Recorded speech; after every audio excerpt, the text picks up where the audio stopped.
Reparti i hemodializës në Spitalin Rajonal të Gjilanit është njëri prej reparteve më të ndjeshme ku afro 50 pacient varen nga aparaturat dhe materiali furnizues.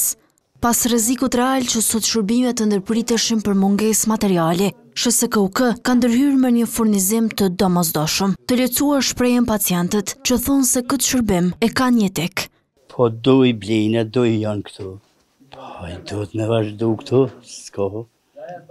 Në qoftë se ju bjanë me shku në Prishtinë për me kryt njëjtën shërbim, po e tham ashtu, sa është e vështirë? Ja, s'mujna na hec me shku në Prishtinë. Na do të me nejtë pa dializë. Largë është. Mirë po sipas drejtorit të këtij reparti, kjo zgjidhje e përkohshme nuk përbën siguri. Sasia e mjaftueshme për mu dializu pacientat e sodit, edhe për nesër ke matutje vendosin strukturat e SHSKUK-s.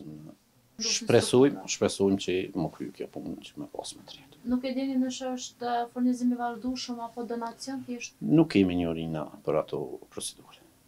E rezervuar në përgjigjen e saj është treguar Shërbimi Spitalor Klinik Universitar i Kosovës, i cili ka kërkuar mirëkuptim nga pacientët për vonesat e mundshme, duke mos dhënë asnjë detaj rreth formës së furnizimit sot, por as si bëhet tutje.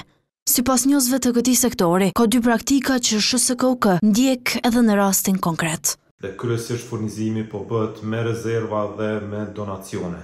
Emergjenca nuk është e rastësishme.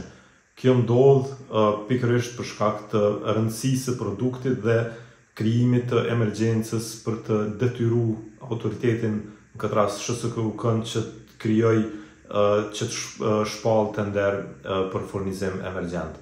Shërbimi i hemodializës ka pasur probleme edhe në të kaluarën, edhe në spitale tjera të Kosovës.